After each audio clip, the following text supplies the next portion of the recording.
Imagine the brain could reboot, updating its withered and damaged cells with new, improved units.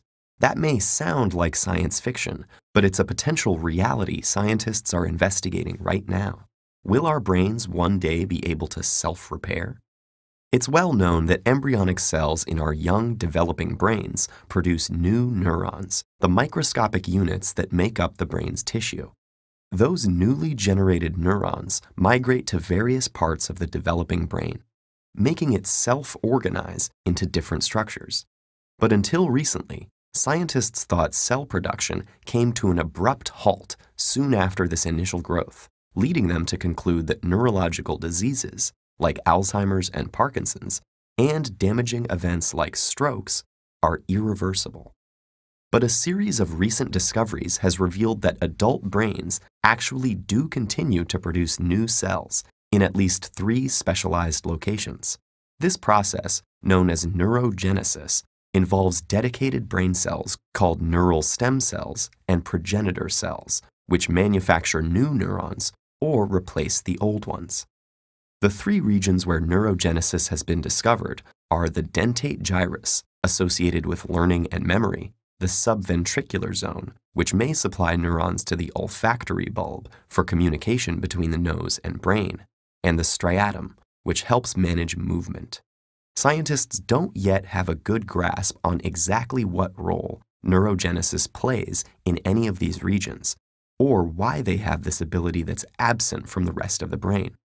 But the mere presence of a mechanism to grow new neurons in the adult brain opens up an amazing possibility. Could we harness that mechanism to get the brain to heal its scars?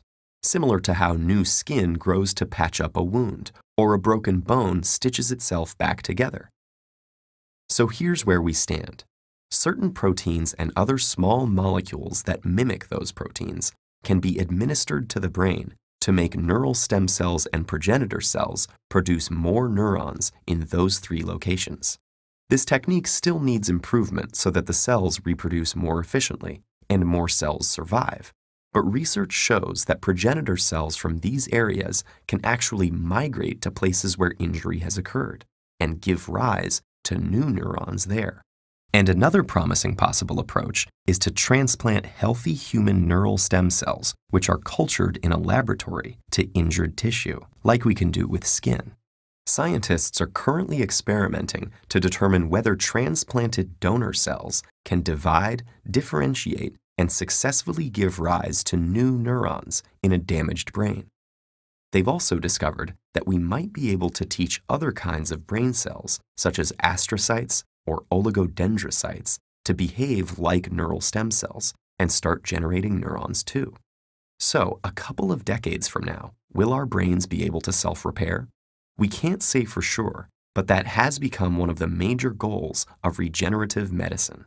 The human brain has 100 billion neurons, and we're still figuring out the wiring behind this huge biological motherboard.